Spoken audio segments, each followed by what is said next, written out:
All right, here we go again. Another Dillian Whyte video. Let me say it again. Another Dillian Whyte video. So, what do we find out today? What I just saw in the news is Dillian Whyte passed 2 VADA tests that we know of. Took more than 2. They're only releasing 2 that he passed on the 17th before his fight, and then right after his fight. He passed and he was cleared of steroids. Now, I'm looking at my phone because I was talking to somebody through text messages about Dianabol, the thing that he supposedly got caught on. So, bear with me, y'all. Here we go. So here's the thing about Dianabol. It has a very short half-life. The half-life is about 6 hours. So what that means is, you don't know what a half-life is, every 6 hours, whatever you put in your body is going to be half. That's what they mean by half-life. So for instance, Dianabol, I looked it up. They said the normal daily dosage for a person is 50 milligrams. Now here's the issue with that.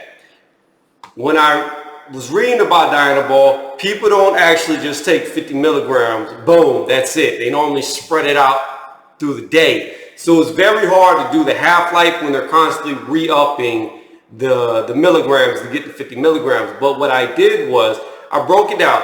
Let's say, and this is what I didn't understand either.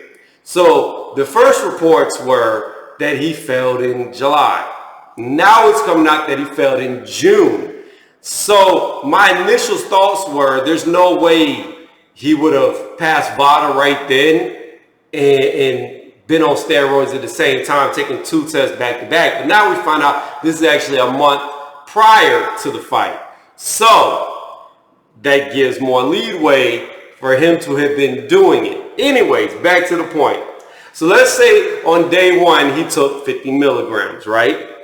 On day 2 it's 6 a.m., which is going to keep the math simple. He would have 25 milligrams left. By 12 p.m. he'd have 12.5, 6 p.m. 6.25. By 12 a.m. or the start of the next day, he would have 3.125 milligrams in the system. Then if he did it again, it would re-up, but regardless. And then that 3.125 would just keep breaking down in half every 6 hours. So pretty much the point I'm trying to get to is Dianabol is very short-lived in your body. You're looking at maybe maximum, and then it depends on the quality of it, so it could even be shorter if it's like cut with some other shit that's not that, like filler, for example. But let's just say he had that Colombian white. Let's just say he had real Dianabol, prescription grade, and not some backroom shit made off the internet, being that he's rich and should be getting good stuff at his level. So we're going to assume that it's pure. So we could say that in one day, he's already down to 3.125 milligrams, which means that off the real deal Dianabol, you're looking at maybe 48 to 72 hours max. If you just take day 1 and don't take it after that, you're looking at within 3 days, it's going to be completely out your system. I wouldn't even say 72 hours. I would say probably like 48 to 50 something hours. It'll be completely out as if you never have done it. So therefore, that makes it even worse, because now it's even more suspect that he did it because he was using something that has a very short half-life that can be in and out. So if you are taking testing, you could possibly evade them by doing it. Now, the real question is, was he taking VADA testing during this period? And if he was, how close was he taking VADA to the day of June 17th when he got popped? That's the real question. If he took a VADA on June 16th and passed it, or say on June 18th and passed it, he's golden.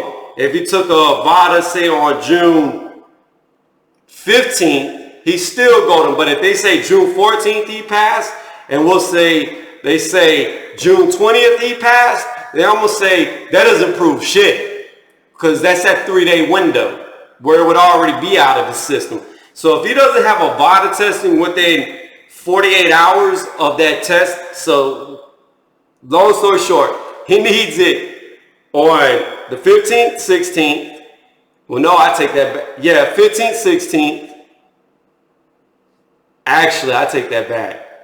Truth be told, he really needs it on the 16th and 17th because my error would be, I don't know what time they tested them. I don't know if they tested them early in the morning or if they tested them late in the afternoon. So if they tested them late in the afternoon, then it would have needed to be the 16th. If they tested them super early in the morning, then the 15th would have been fine. So yeah, I'll give him that benefit of the doubt. June 15th to June 19th is his window of needing VADA to test him and him to be clean. If VADA is before the 15th, say the 14th or down, or the 20th and back, then those results are irrelevant. They're irrelevant because the drug's too short-lived. So if it is true he failed in June and the B sample comes back that he failed as well in June, then he's fucked. If he doesn't have a VADA to go along with it, because I can say this. Something like Dianabol is something that VADA is going to test for. So if he had a VADA test back to back with this testing by UCAD, then there's no way VADA would miss it. There's no fucking way because the drug is too potent. It's too strong. They would have seen it. So that's going to be his only saving grace is if the B sample comes back positive that he took a VADA test at the same window. Because if he didn't, that's it. He done. That's all I got to say. Thank y'all for watching.